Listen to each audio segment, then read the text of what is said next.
This video is sponsored by Audible.com. Hey guys, this is Ray with Phone Arena and you're watching our video comparison between the Samsung Galaxy S4 and the HTC One, the two new flagships of these leading Android manufacturers. And as you can imagine, it would be pretty interesting to see which one will come out on top, seeing that these will be probably the two major Android phones, at least for the first half of 2013. It is quite obvious that the Samsung Galaxy S4 and the HTC One have a completely different understanding of design. On one hand, we have the light and plastic body of the GS4, and on the other, the heavy metal one of the One. Both have their pros and cons. The Galaxy S4, for example, certainly doesn't feel like a premium smartphone, but is light, relatively compact, and comfortable to hold. The HTC One has that expensive feel to it, but it is also bulkier and not as comfortable to use in the hand.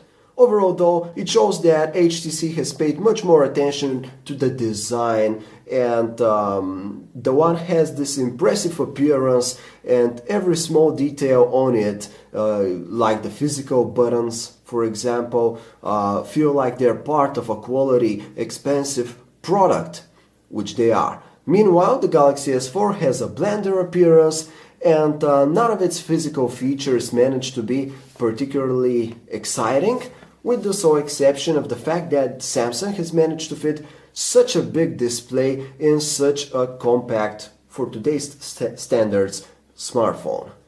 Speaking of the displays, both devices are equally impressive in this respect. On one hand, there is the enhanced Super AMOLED screen on the Galaxy S4, which is no longer as cold as the display of its predecessor.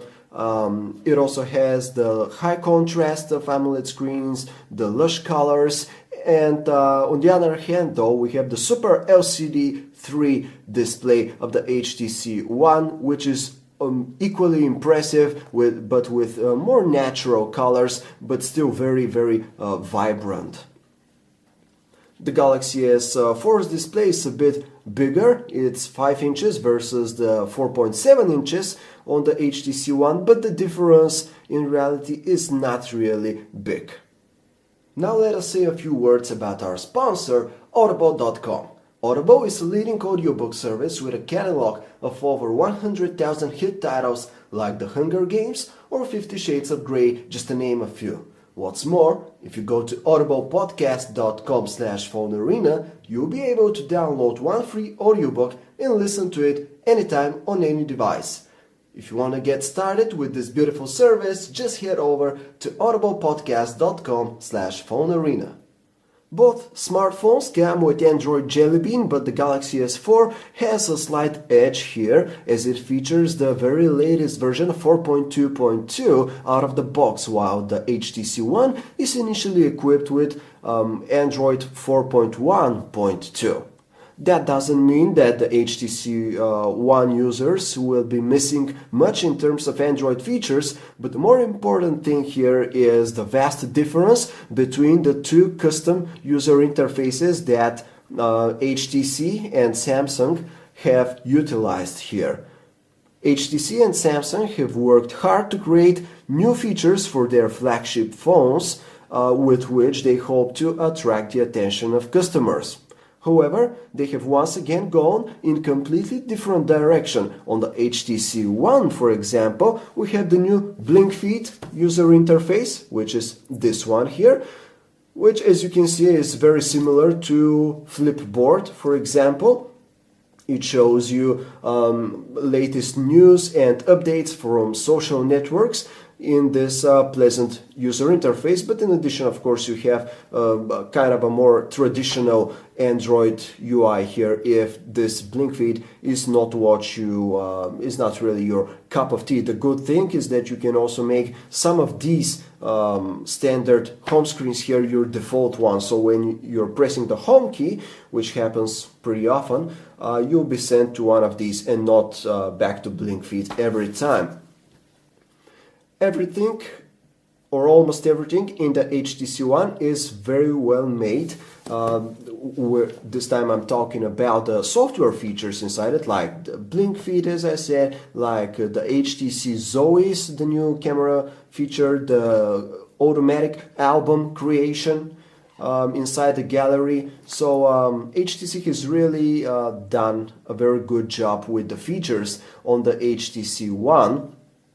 And in contrast, Samsung has packed tons of features inside the Galaxy S4. They have Smart State, they have Air View, they have Air Gesture, they have Smart Scroll, Smart Pose, really tons of unique and custom features, not all of which function perfectly well, and not all of which being very useful, but still they're here, making the Galaxy S4 the more versatile device of the two. In terms of small details, in terms of graphic quality, if you will, the Galaxy S4 is not quite on the same level as the HTC One, just like when it comes to their physical appearances and how the buttons will feel when you're pressing them. The same thing goes pretty much for the software here, but it is the more versatile device with more features, allowing you to do more stuff and more customization options.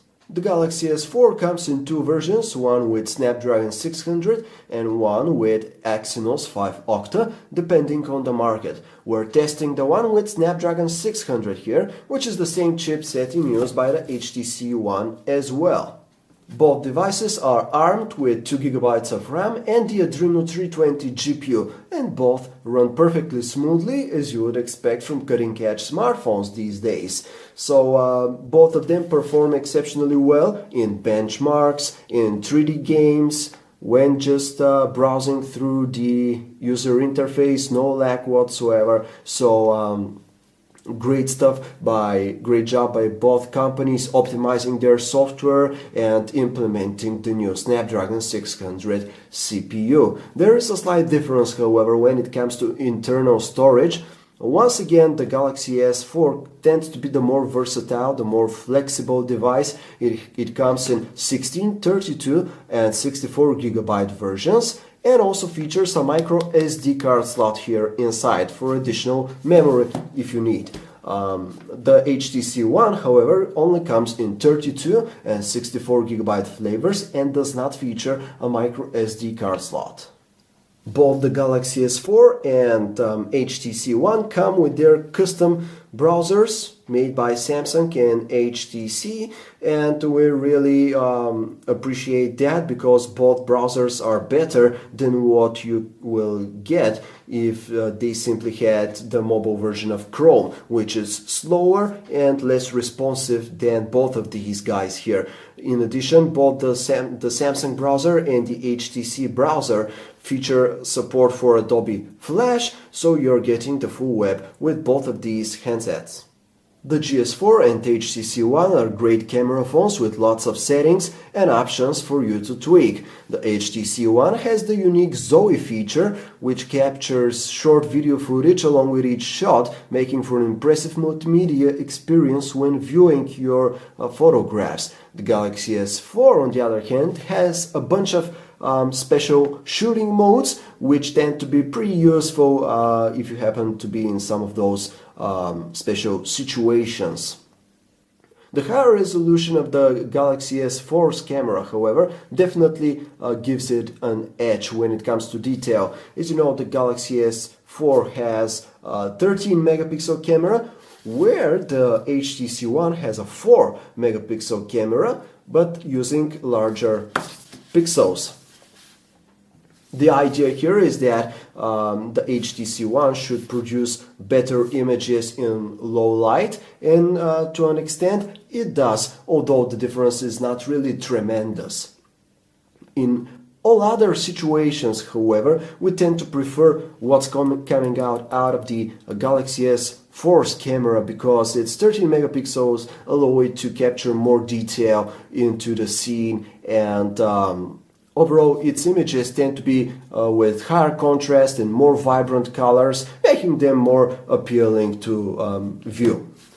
The HTC One, however, tends to have the upper hand when it comes to exposure, as we notice that some of our shots tend to be overexposed with the Galaxy S4 compared to those that we made with the HTC One. Both the GS4 and the HTC One capture 1080p video, but the footage from the Galaxy S4 seems to be a bit cleaner, a bit better exposed, while the HTC One seems to be capturing a tad more detail, just a little bit more detail, but its exposure tends to be a bit unstable, so we kind of prefer the more stable video that we captured with the Galaxy S4. The HTC One definitely has the upper hand when it comes to call quality. Its earpiece right here manages to emit deeper and more natural sounding tones compared to what's coming out of the GS4. The same thing goes for their microphones. These are the two Android phones of the year, or at least for the first half of the year. While the HTC One X failed to fight against the Galaxy S3 last year, it looks like HTC has better chances in 2013. The HTC One is equal to the Galaxy S4 in many aspects, and where it feels inferior to the Samsung, it manages to make up for with something else. The HTC One looks and feels like an expensive product, which isn't something we can say for the Galaxy S4. The Galaxy S4, however, has its own advantages. Its uninspiring design is actually surprisingly comfortable to hold and use. Its dimensions feel significantly smaller, while its weight is lighter compared to the HTC One. With the Galaxy S4, Samsung is continuing its quest towards complete domination over the land of Android. With the One, HTC proves that the former contract manufacturer does deserve its place among the leading smartphone companies. There really cannot be a better phone between these two, as both are successfully countering each other with their own unique features. This was our video comparison between the Samsung Galaxy S4 and the HTC One. If you'd like to learn more about these awesome smartphones, visit us at phonearena.com. Thanks for watching.